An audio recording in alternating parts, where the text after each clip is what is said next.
Hello नमस्कार दोस्तों। मैं आपका astrology fan doctor Mahesh Joshi आप सभी लोगों का फिर से एक बार स्वागत करता हूँ इस एस्ट्रोलॉजी चैनल लक्ष्मी सूत्रम एस्ट्रो में। आज मैं फिर और कंफर्मेटिव सूत्रास की बात करूंगा।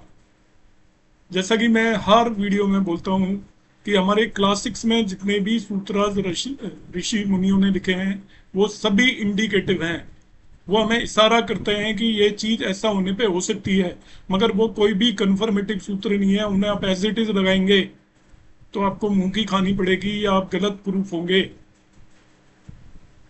तो उन्हीं ऋषि मुनियों के क्लासिक से निकालकर बहुत सारे ऐसे लोग जो कि एस्ट्रोलॉजी में अपने जीवन खपा चुके हैं, उन्होंने कुछ ऐसे सूत्र ढूंढे और उन सूत्रों को मैं आपके सामने प्रेजेंट कर रहा हूँ। फिर से मैं वही कहूंगा कि बहुत सारे लोग कमेंट करने लग जाएंगे कि हमें तो ये मालूम है।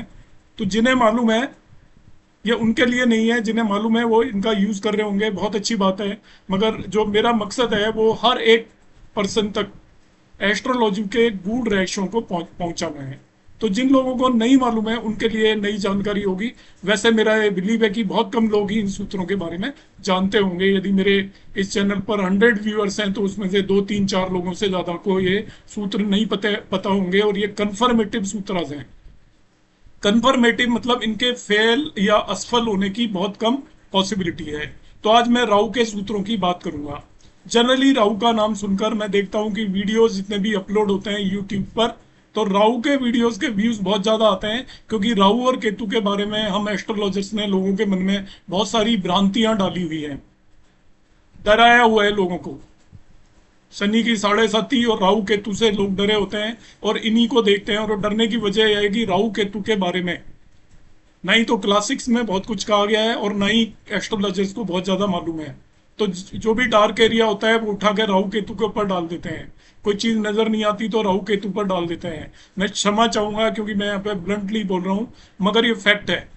जबकि राहु केतु के बारे में एस्ट्रोलॉजी के लोगों को नहीं के बराबर मालूम है, कुछ भी मालूम नहीं है। ये कोई फिजिकल बॉडी है ही नहीं। राहु केतु का प्रैक्टिकली कोई एग्जिस्टेंस होता ही नहीं है। जिसका एग्जिस्टेंस नहीं होता उसके ऊपर इतनी बड़ी जिम्मेवारी हम एस्ट्रोलॉजिस्ट ने डाली हुई है कि मुझे कई बार शक होता है कि हम सही सोचते हैं या नहीं सोचते हैं। एनीवे, जो भी आप लोग सोचते हैं वो आपके ऊपर है। मैं अब यहाँ पर सूत्रों की बात करूंगा। अब सूत्रों में मैं एक नई चीज आपको समझा रहा हूं आज यहाँ पर, वो होता है भृगु बिंदु। ये एक बहुत इंपॉर्टेंट बिंदु होता है एक कुंडली के अंदर। जैसे आप लोग मैरिज के लिए विवाह सैम देखते हैं, वो भी एक बिंदु होता है। इसी तरीके से यदि आप ताजिक में चले जाएं, वर्सवल में जाने चले जाएं, तो अलग अलग तरह के सैम होते हैं, वो सभी बिंदु होते हैं। उस पर्टिकुलर काम से रिलेटेड वो बिंदु बहुत ही ज्यादा इंपॉर्टेंट होते हैं। इसी तरीके से आपकी जिंदगी के अंदर कौन से शुभ और अशुभ इवेंट होने वाले हैं, उसमें भृगु बिंदु का बहुत इंपॉर्टेंट रोल होता है। तो सबसे पहले मैं आपको भृगु बिंदु निकालना बताऊंगा यहाँ पर, और उसके बाद मैं राहु का एक कंफर्मेटिव सूत्र बताऊंगा। भृगु बिंदु एक्चुअली क्या होता है, आपकी कुंडली के अंदर चंद्रमा और राहु के बीच के मिड पॉइंट को, चंद्रमा का लॉन्गिट्यूड और मून का लॉन्गिट्यूड जिसे हिंदी में बोगांस बोलते हैं, दोनों के बिल्कुल बीच में जो पॉइंट आता है उसे भृगु बिंदु बोलते हैं। यहां पर मैं इसको लिख रहा हूं, longitude of moon minus longitude of Rahu divided by 2। अब क्या होगा, किसी की कुंडली में यदि मून का लॉन्गिट्यूड या बोगांस राहु के लॉन्गिट्यूड से कम है, तो आप राहु के लॉन्गिट्यूड में से मून के लॉन्गिट्यूड को सब्ट्रैक्ट करेंगे। बोथ वे लगा देना है ये। जिसका भी ज्यादा है उसमें से कम के लॉन्गिट्यूड को या बोगांस को सब्ट्रैक्ट करने पर, 2 से डिवाइड करने पर एक हम लिखेंगे ए, एक पर्टिकुलर पोजीशन आएगी। वही एक्चुअल में भृगु बिंदु है, मगर उसकी पोजीशन निकालने के लिए हम क्या करेंगे, longitude of moon minus longitude of Rahu, दोनों के डिफरेंस को 2 से डिवाइड कर देंगे। दोनों के बीच के मिड पॉइंट को हम भृगु बिंदु बोलते हैं। मैं फिर से रिपीट कर रहा हूँ, लॉन्गिट्यूड ऑफ मून यदि ज्यादा है तो उसमें से लॉन्गिट्यूड ऑफ राहु को सब्ट्रैक्ट करेंगे। यदि राहु ज्यादा है तो उसमें से मून को सब्ट्रैक्ट करेंगे। जो भी आया 2 से डिवाइड कर देंगे। इसको ए लिख दिया है। अब इसे इन दोनों में जो भी कम है उसके अंदर ऐड कर देंगे। मून और राहु में से जो भी कम है दूसरे नंबर पर जो लिखा हुआ है उसमें ऐड कर देंगे। Add a two longitude of Rahu और moon which ever is less, it will give Bhrigu Bindu. It is actually imaginary mathematical mid point between moon and Rahu, और मून और राहु के बीच का मिड पॉइंट है। आपको मैं प्रैक्टिकली भी एक कैलकुलेशन करके दिखाऊंगा, जिन लोगों को मैथमेटिक्स में प्रॉब्लम है वो आसानी से सीख जाएंगे। यहाँ पर मैं अभी कैलकुलेशन करके आपको बताने वाला हूँ भृगु बिंदु किस तरीके से निकालेंगे। सूत्र क्या है, अब ये देखिए राहु का, और बहुत ही जबरदस्त सूत्र है ये सी एस पटेल सर ने अपनी बुक के अंदर लिखा हुआ है। सक्सेना जी एक बहुत अच्छे एस्ट्रोलॉजिस्ट थे, उन्होंने अपने एक पेपर के अंदर ये मेंशन किया था। और नाड़ी सूत्रों के बहुत सारे जो जानकार हैं, कई सारी बुक्स के अंदर ये सूत्र पब्लिश है, और मैंने कई कुंडलियों पर लगाया और बिल्कुल सटीक बैठा, तभी मैं आपके पास इसे कंफर्मेटिव सूत्र बोलकर लेकर आया हूँ। Whenever Rahu transit exactly 90 degree behind Bhrigu बिंदु, आपकी कुंडली में भृगु बिंदु जहां भी है उससे बिल्कुल एग्जैक्टली 90 डिग्री पीछे जब राहु ट्रांजिट करेगा, तो एन इंपॉर्टेंट कार्मिक event happens in natives life, आपकी जिंदगी का एक बहुत ही इंपॉर्टेंट इवेंट होगा। वो इंपॉर्टेंट इवेंट कुछ भी हो सकता है, आपकी मैरिज हो सकती है, आपकी बहुत बड़ी नौकरी लग सकती है, आपको बहुत बड़ी पोस्ट मिल सकती है। जैसे अभी आपने देखा कि राजस्थान में इलेक्शन हुए, एक अननोन पर्सन को चीफ मिनिस्टर बना दिया।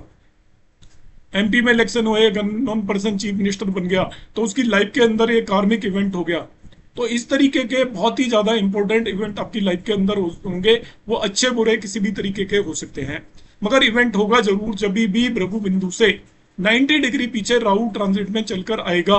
ये सूत्र है, आप अपनी कुंडलियों में लगाएं। मैं यहाँ पर इसको एग्जांपल से आपको समझाने की कोशिश करूंगा। ये कुंडली ली हुई है मैंने, ये पाइसेस लगने की कुंडली है। इस नेटिव की लग्न में ही दोनों मून और राहु बैठे हुए हैं, तो इनका एक इवेंट मुझे पता था जो मैंने जस्टिफाई किया, इसलिए इसी कुंडली को मैंने यहाँ पर लिया हुआ है। तो यहाँ पर जो मून का है वो साइन है पाइसेस में 11 साइन पास 24 डिग्री मिनट्स को छोड़ दिया है मैंने, और जब मैं राहु को देखता हूं तो वो 11 साइन पास्ट 20 डिग्री 9 मिनट्स। तो राहु की डिग्रीज, ये मून की डिग्री, सॉरी गलत बोल गया हूं मैं, पाइसेस में 11 डिग्री 24 मिनट है, और राहु है आपका पाइसेस में 20 डिग्री 9 मिनट। तो आप देखेंगे यहाँ पे राहु की डिग्री ज्यादा है मून की डिग्री से, तो राहु और मून में जिसकी भी डिग्री ज्यादा है उसमें से कम वाले को सब्ट्रैक्ट करना है। तो राहु की डिग्री है देखिए 11 साइन पास 20 डिग्री 9 मिनट्स। इसको 11 साइन को मैंने डिग्रीज में कन्वर्ट कर लिया है 30 से मल्टीप्लाई करके, तो 11 इंटू 30 330 हो गया, और ये 20 मिलकर 350 डिग्री 9 मिनट ये हो गया आपका लॉन्गिट्यूड या भोगांश राहु का। मून है आपका 11 साइन पास्ट 11 डिग्री 24 मिनट, ये रहा 11 साइन पास्ट 11 डिग्री 24 मिनट। तो 11 साइन को 30 से मल्टीप्लाई करके 330 किया, उसमें 11 ऐड किया तो 341 डिग्री और 24 मिनट ये आपका लॉन्गिट्यूड या भोगांश ऑफ मून आ गया। अब हमें राहु का ज्यादा दिखाई दे रहा है मून से, तो राहु के में से मैंने मून को सब्ट्रैक्ट कर दिया, इन दोनों का डिफरेंस ले लिया है। राहु के लॉन्गिट्यूड में से मून के लॉन्गिट्यूड का डिफरेंस ले लिया है। डिफरेंस लेने पे एक्चुअली 8 डिग्री और 45 मिनट्स आ गया, कैलकुलेट कर लिया है मैंने 8 डिग्री 45 मिनट। तो जैसे मैंने बताया था इन दोनों का डिफरेंस लेना है, मून ज्यादा होता तो मून में से राहु को सब्ट्रैक्ट करता। अब इसे हम 2 से डिवाइड कर देंगे जो भी आया है, तो 2 से डिवाइड करने पे ये आ जाएगा आपका 4 डिग्री और रफली 22 मिनट्स आएगा। 22 मिनट 30 सेकंड आएगा, 30 सेकंड को मैंने यहाँ पे छोड़ दिया है, कोई बहुत जरूरी नहीं है उसे लेना। तो 4 डिग्री 22 मिनट्स आ गया।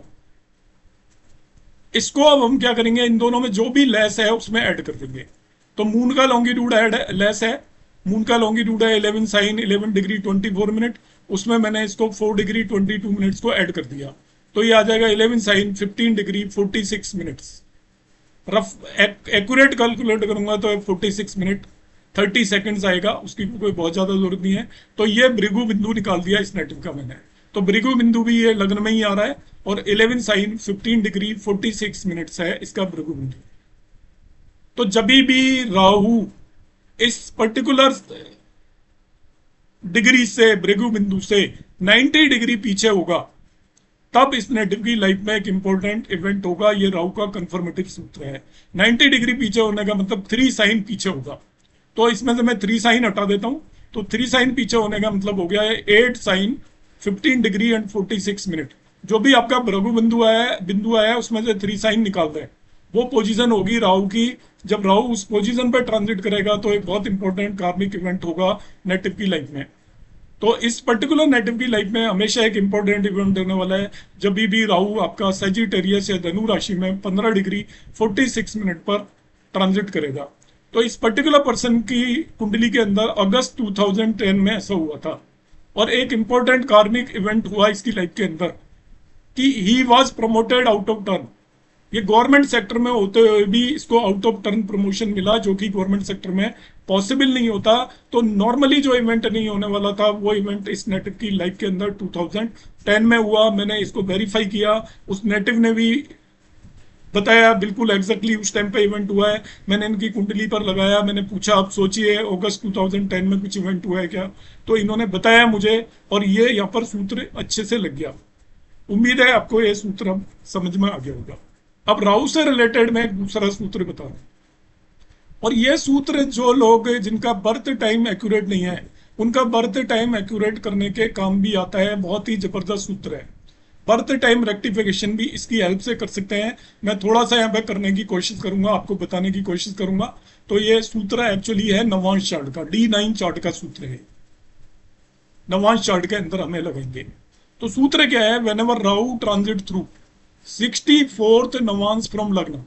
लग्न से 64th नवांश जनरली हम देखते नहीं, 64th नवांश हम चंद्रमा से देखते हैं। जब भी हम कहते हैं 64th या 64वां नवांश तो वो चंद्रमा से देखा जाता है, मगर यहाँ पर मैं दोनों से बता रहा हूँ इसको। 64th नवांश फ्रॉम लग्न, उसको देखने का तरीका क्या है कि नवांश चार्ट में लग्न से चौथा हाउस 64th नवांश होता है, और वैसे 64th नवांश जो होता है वो चंद्रमा से चौथा हाउस होता है। चंद्रमा जहां पे भी हो उससे चौथा हाउस होगा। तो इस नेटिव के लिए 64th नवांश फ्रॉम लग्न तो वन साइन में, और 64th नवांश एक्चुअल में जिसे बोलते हैं वो चंद्रमा से चौथे भाव, मतलब इसकी लग्न में आएगा। यहाँ पे चंद्रमा इस साइन में 7 साइन में, तो इससे 4 काउंट करेंगे तो 1 2 3 4। इसका 64th नवांश का लॉर्ड सैटर्न है, और 64th नवांश इसकी D9 चार्ट की लग्न में आ रहा है, और लग्न से 64th नवांश इसके चौथे भाव में वन साइन के अंदर आ रहा है। इनमें से दोनों में से जब भी राहु ट्रांजिट करेगा तो नेटिव के किसी भी बहुत ही क्लोज रिलेटिव की डेथ होगी। क्लोज रिलेटिव में दादा दादी, मदर फादर, मामा मामी, चाचा चाची, मौसा मौसी, बिल्कुल क्लोज रिलेटिव की डेथ होगी। मैक्सिमम केसेस में यह सूत्र अप्लाई होता है। इस पर्टिकुलर नेटिव के फरवरी 2005 में राहु ट्रांजिट कर रहा था एरीज साइन से लग्न से 64th नवांश में। तो इस नेटिव की मदर की डेथ हुई थी, ये इस पर बिल्कुल सटीक लगा था इस पर्टिकुलर चार्ट के ऊपर। अब ये बर्थ टाइम रेक्टिफिकेशन में किस तरीके से काम आता है। बर्थ टाइम रेक्टिफिकेशन में इस तरीके से काम आता है कि बाय द वे आपका इस पर्टिकुलर एरीज साइन के अंदर राहु ट्रांजिट कर रहा था तब इसके रिलेटिव की डेथ हुई। वो Aries sign by the way suppose यहां पर होता 5th हाउस के अंदर, या वो होता है यहाँ पर एरीज साइन 3rd हाउस के अंदर, तब मैं इसका टाइम थोड़ा बहुत एडजस्ट करता, और एडजस्ट करके उसको मैं इसके 4th हाउस के अंदर पहुंचा देता राहु को, सॉरी एरीज साइन को। तो जितना टाइम एडजस्ट करके एरीज साइन में यदि वो पहुंच जाता राहु आगे पीछे 5-10 मिनट करने पर, वो उस नेटिव का एक्यूरेट बर्थ टाइम होता। इसको आप आसानी से देख सकते हो। इसी तरीके से यदि आपका 6th नवांश इसका लग्न में आ रहा है, बाय द वे इसका नेटिव की राहु यदि जब इसके 7 साइन से ट्रांजिट कर वो सॉरी 10 साइन से ट्रांजिट करेगा तभी भी इस नेटिव के किसी क्लोज रिलेटिव की डेथ होने की बहुत सारी पॉसिबिलिटी होगी। अब 10 साइन में राहु के ट्रांजिट करने पे इसके किसी भी रिलेटिव की डेथ हो जाती है, मगर 10 साइन एक्चुअली इसका 64th नवांश नहीं आ रहा है, थोड़ा आगे पीछे आ रहा है। तब हम इसका थोड़ा सा टाइम एडजस्ट करके 2-4 मिनट एडजस्ट करके इसके 10 साइन को इसके 64th नवांश में हम लेकर आएंगे, और इस तरीके से हम इसका बर्थ टाइम वेरीफाई कर सकते हैं, रेक्टिफाई कर सकते हैं। तो उस पर मैं एक सेपरेट अलग से वीडियो बनाऊंगा। अभी जो मैंने बताया है वो सूत्र है राहु से रिलेटेड, मैं इसको रिपीट कर देता हूं। जब भी राहु नवांश में 4th फ्रॉम लग्न जो भी साइन है उससे ट्रांजिट करता है, या मून से 4th साइन, इन्हें हम रेस्पेक्टिवली 64th नवांश फ्रॉम लग्न and 64th Navamsa from moon बोलते हैं, तब नेटिव के किसी भी क्लोज रिलेटिव की डेथ होने की पॉसिबिलिटी होती है। इसे आप भी वेरीफाई कर सकते हैं। और जैसा कि मेरे प्रीवियस वीडियोस में बहुत सारे लोगों ने अपने अपने इवेंट को जस्टिफाई करके भेजा कि हमारे साथ ऐसा हुआ, कुछ लोगों ने कहा नहीं हुआ। फिर भी आप इन इवेंट्स को भी यदि वेरीफाई करते हैं और आपको लगता है ऐसे सच में हुआ है, तो आप मेरे पास उसे भेजें, जिससे कि हमारा रिसर्च वर्क आगे बढ़ सके। कन्फर्मेटिव सूत्रा 3 और 4, ये थर्ड सूत्रा के एन राव सर भी यूज करते हैं, और भी बुक्स में अवेलेबल है। आप में से बहुत सारे लोगों को जानकारी होगी, यदि उन्हें जानकारी है तो बहुत अच्छी बात है। मेरा केवल उन लोगों के लिए है वीडियो जिन्हें जानकारी इसकी नहीं है। जब भी राहु की महादशा हो, इसको ध्यान से सुन लें। आपकी यदि राहु की महादशा चल रही है, ट्रांजिट वाला राहु जब भी आपकी कुंडली के राहु के ऊपर से ट्रांजिट करेगा, जैसे एट प्रेजेंट राहु ट्रांजिट कर रहा है 12 साइन में, यदि आपकी राहु की महादशा चल रही है और आपकी कुंडली के अंदर राहु 12 साइन में है, तो इस पीरियड में आपको बहुत ही ज्यादा केयरफुल होने की जरूरत है। आपकी लाइफ के अंदर कोई बहुत ही सडन इवेंट हो सकता है, खराब इवेंट हो सकता है। You have to very cautious. मैं फिर से रिपीट कर रहा हूं, जिसकी भी राहु की दशा चल रही हो, उस वक्त आपकी कुंडली के राहु के ऊपर से यदि ट्रांजिट वाला राहु ट्रांजिट कर जाए, तो उस पीरियड में नेट को केयरफुल होना चाहिए। उस पर्टिकुलर पीरियड में जब आपका ट्रांजिट वाला राहु 1.5 साल तक करीब करीब ट्रांजिट करेगा, आपको बहुत केयरफुल होना है। उस ड्यूरेशन के अंदर आपकी लाइफ के अंदर कोई बहुत ही अप्रिय घटना घट सकती है। सूत्र नंबर 4 की बात करूंगा। ये भी के एन राव सर इसको भी मेंशन करते हैं बार बार, उनकी बहुत सारी बुक्स में भी लिखा हुआ है। और ये बड़े बड़े लोगों को, यदि आप इंदिरा गांधी, संजय गांधी, राजीव गांधी, इनका नाम इसलिए लिया जाता है कि इनके इवेंट सभी लोगों को मालूम है। इनकी कुंडलियों में भी ये चीजें हुई है, तो वो मैं यहाँ पर एग्जाम्पल से नहीं बता रहा हूँ, मैं सिंपली यहाँ पर अब सूत्र बता रहा हूँ जो आप लगा सकते हैं। सैटर्न राहु की जब भी आपकी दशा चल रही है, आप चेक कर लेना अपनी कुंडलियों में। शनि के अंदर जब राहु की, सैटर्न राहु की जब भी दशा चल रही हो, तो वो आपके क्लोज रिलेशंस के लिए बहुत खराब होगी। आपको कोई न कोई बैड न्यूज सुनने को मिलेगी। जब भी शनि में राहु की दशा है, तो आपके यदि क्लोज रिलेशन में कोई बहुत ज्यादा बीमार हो जाएगा, या उसके साथ सडन एक्सीडेंट हो जाएगा, और सडन डेथ होगी due to sudden accident, suddenness होगी उसके अंदर। ये नहीं कि कोई बहुत लंबे समय से बीमार चल रहा है, आपको ऐसी एकदम से न्यूज मिलेगी, अरे ये क्या हुआ। इस तरह की घटनाएं होंगी जब भी आपकी कुंडली के अंदर सैटर्न और राहु की दशा चल रही है। मगर इसमें एक चीज को ध्यान रखना है, यदि सैटर्न और राहु पर कोई शुभ प्रभाव है, तो वो घटनाएं आपकी नहीं भी हो सकती है, मगर ये होने के बहुत ज्यादा चांसेस हैं। तो आज मैंने आपके सामने 4 सूत्रास को बताया, कंफर्मेटिव सूत्रास हैं सारे। आप अपनी कुंडलियों पर लगाएं। आपकी कुंडलियों पर ये कैसे लगते हैं, या आपके कोई क्लाइंट आते हैं, उनकी कुंडलियों पर कितने जस्टिफाइड होते हैं, नहीं होते हैं, तो आप कमेंट बॉक्स में जरूर कमेंट करें, जिससे कि हम इसको और आगे बढ़ा पाए। आप देखते रहिए इसी तरीके से। और अभी तक आपने यदि इस चैनल को सब्सक्राइब नहीं किया है, तो आप इसको जरूर सब्सक्राइब कर लें, क्योंकि कमिंग क्लासेस में मैं और भी बहुत सारे ऐसे सूत्र लेकर आने वाला हूं जो कि ज्यादातर लोगों की नॉलेज में नहीं है। नमस्कार, धन्यवाद, जय श्री राम।